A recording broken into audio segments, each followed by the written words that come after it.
আচ্ছা, তাহলে আমি পরের জনকে যুক্ত করি। রশিদ। হ্যাঁ, রশিদ ভাই, আপনাকে যুক্ত করা হয়েছে, আপনি বলেন তাহলে।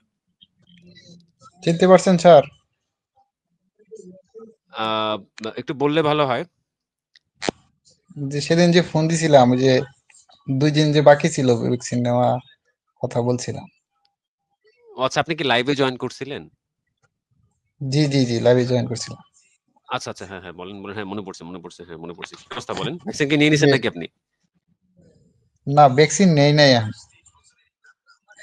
আচ্ছা স- আচ্ছা, স- তারপরে বলেন। সদরও সদরও গেছিলাম, তো পরে উনি আরো বলছে যে 2 দিন ছিল, তাই ভ্যাকসিন নেওয়ার কোনো প্রয়োজনই নেই। সেটাই তো, আমি তো সেটাই বলি। আমি অলওয়েজ রেফারেন্স দিয়ে আমি বুঝাই দিই যে এই যে মানে 90 দিন, আপনি 90 দিন হিসাব করেন। মাস 31 যাবে, 28 যাবে, 29 যাবে, আপনি 90 দিন হিসাব করেন। এর ভিতরে থাকলে আপনার দরকার নাই তো, একদমই দরকার নাই। আর আমাদের দেশ ভাই এমন একটা দেশ, মানে সত্যি কথা বলতে কি, মানে যেমন একটা টেস্ট, এই যে মানে আপনার র্যাবিসের অ্যান্টিবডি টেস্ট আপনি চাইলে কি করাতে পারবেন আইইডিসিআর ছাড়া? আপনি কোনো যদি স্পেশাল মানে ব্যক্তি না হন, পারবেন? কোথাও তো এরকম কোনো ডায়াগনস্টিক এমন ব্যবস্থা নাই এখন পর্যন্ত, ঠিক না?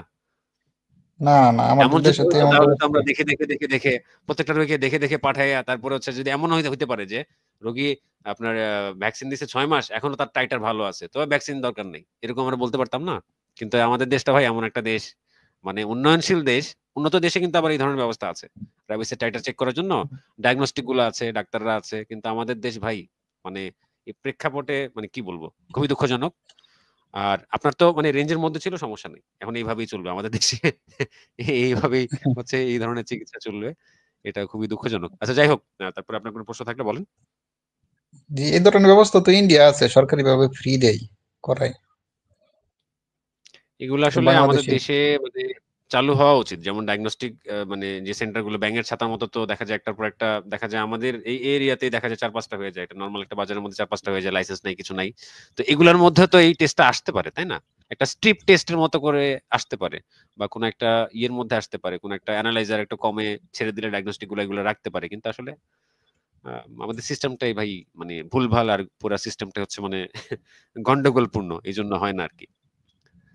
নইলে আপনিও জি কিন্তু যে এখন এই মুহূর্তে আপনার যে সন্দেহটা হচ্ছে সেটা আপনি মানে চেক করার জন্য আমি বলতে পারতাম যে আপনি র্যাবিসের অ্যান্টিবডি এই টাইটারটা চেক করেন। আমি তো বলতাম, কিন্তু এখন আমি তো বলতে পারি না, কারণ সিস্টেমই নাই, সুযোগই নাই। হম, ঠিক আছে।